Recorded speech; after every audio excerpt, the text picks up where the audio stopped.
قانون پیش بینی کرده است که ادوکات ها باید که از امتحان سپاری گذارند و بغیر از امتحانی کوالیفیکاسیونی که آنها پس از آن شهادت نامه ادوکاتی را میگیرند هر 5 ساله باید که باز یک بار دیگر از امتحان باید گذارند. این همچون یک اینسترومنتی فشار آوری به ادوکات ها میتواند که استفاده کرده شود. جهت دیگری که باید که ما اهمیت جدی دهیم این مستقلیت ادوکات ها می باشد. حاضر این کمیسی کوالیفیکاسیونی زیر نظارت وزارت عدلیه جای داده شده است.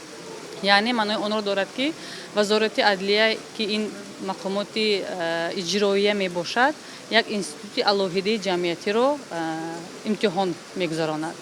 تا قبول شدن ما 1500 زیاده از 1500 ادوکات داشتیم و پس از قبول آن همگی 800 ادوکات برای تاجیکستانی که زیاده از 9 میلیون اهالی داریم. یعنی که یک ادوکات باید که برای 11250 نفر اهالی یاری حقوقی را رساند و من فکر میکنم که این کافی نیست. علاوه خصوص در ناحیه‌های دوردست، در ناحیه‌های کوهساری ما عموما ادوکات ها را نداریم و مجبور هستیم که در پرونده‌های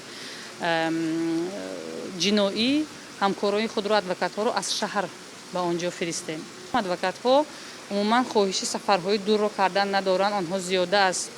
اول اگر ما تجربه ادوکاتان را ببینیم آنها 6-7 پرونده که فعالیت می‌بردند. حالا زیاده است. بعضی ادوکاتان میگویند که مجبورند که زیاده از 15 پرونده ها را گیرند و قسم زیاد این پرونده ها رایگان میباشد. یعنی ادوکات ها وظیفه‌ای که وظیفه دولت است، وظیفه وابسته به تامین یاری حقوقی را به عهده خود گرفته.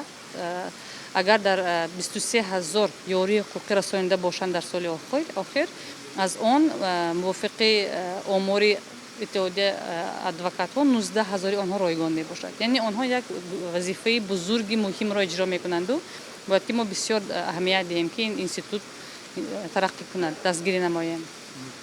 چرا حرف ادوکات ها در رفع مرافعه های دادگاهی تاثیر ندارد؟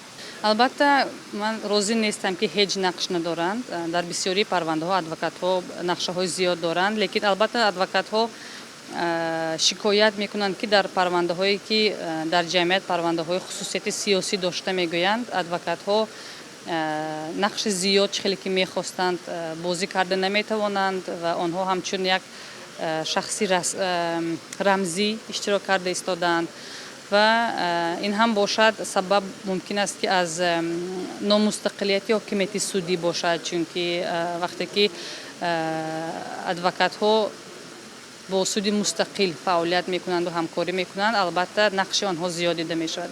از دیگر طرف ما در سیستم ادوکاتوری ما، سیستم سودی ما، برابری طرف‌ها در پرونده‌های سودی خیلی کم دیده میشود. ما ببینیم که از یک طرف مقامات پروکراتور، ابدار کننده دولتی، سود و ادوکاتور دیده میشود، لیکن نسبت ادوکات ها مثلا برای وقتی که آنها یک چیز عادی وقتی که آنها برای پرونده می آیند، برای مرافعه وقتی پرونده را بازپس میگذارانند ادوکات را پیشکی آگاه نمی کنند و مجبور است که در همون کریدور، در همون گذرگاه بینای سودی انتظار شود همراه کلینتایش، مشتریانش، یا اینکه دیگر چیز ادوکات ها را مجبور میکنند که آنها واسطه های ثبت و صدای و آواز و در درآمدگاه سود گذاشته روند. حتی قانون پیش بینی کرده است که ادوکات میتواند که آزادانه با مشتری خود در تماس شود و خورد در جاهای حتی در جاهای محرومی از آزادی باشد هم، لیکن در تجربه حادثات دیده میشوند که از ادوکات ها کاغذهای زیادتی مثلا عریضه یا روزگی مفتش رو طلب کرده الکی وضع ادوکات ها رو پس میزنند و این هم البته قابل قبول نیست. تشکر. سلامت.